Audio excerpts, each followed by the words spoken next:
After Poland imposed food import restrictions on Saturday, talks with Ukraine continued until a compromise was reached today.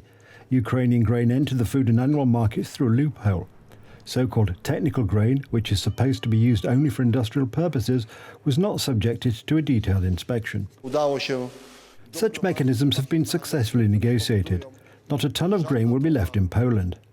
As far as security measures are concerned, transports will be escorted and we will install seals with GPS signals and electronic security systems.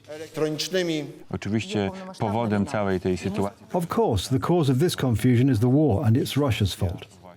That's why we need to act to prevent Russia from exploiting what has happened.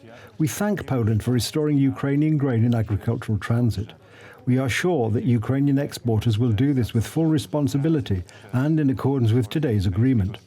According to the original plans, Ukrainian agricultural products were to transit Poland and reach African countries in sealed and locked rail and truck vehicles, thoroughly inspected by Polish authorities.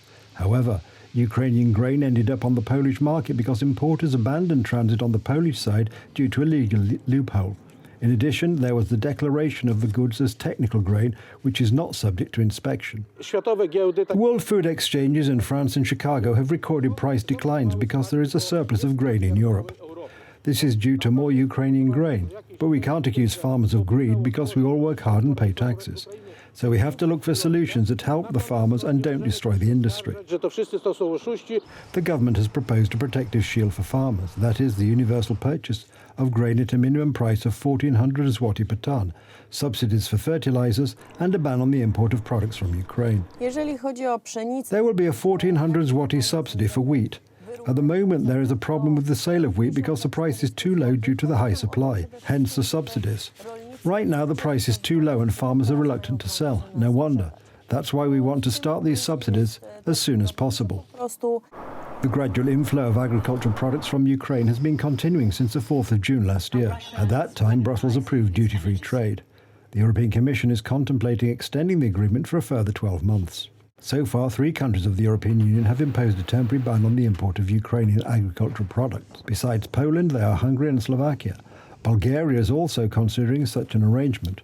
Brussels is pushing for the ban to be lifted. It cites the Lisbon Treaty and a provision of the Common Commercial Policy. The Russian side at the Joint Coordination Center, or JCC, in Istanbul has unilaterally suspended the registration of ships submitted by Ukrainian ports to form an inspection plan. Instead, the Russians formed their own inspection plan, selecting ships from the queue at their discretion, which is entirely contrary to the terms of the initiative and unacceptable to Ukraine. As a result, no inspection plan has been drawn up for the second time in the 9 months of the grain initiative's operation, and no ship has been inspected. The ministry emphasised that this puts the functioning of the grain initiative at risk.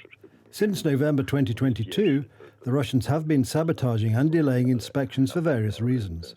This has already reduced the volume of Ukrainian agricultural exports to world markets by 15 to 18 million tonnes.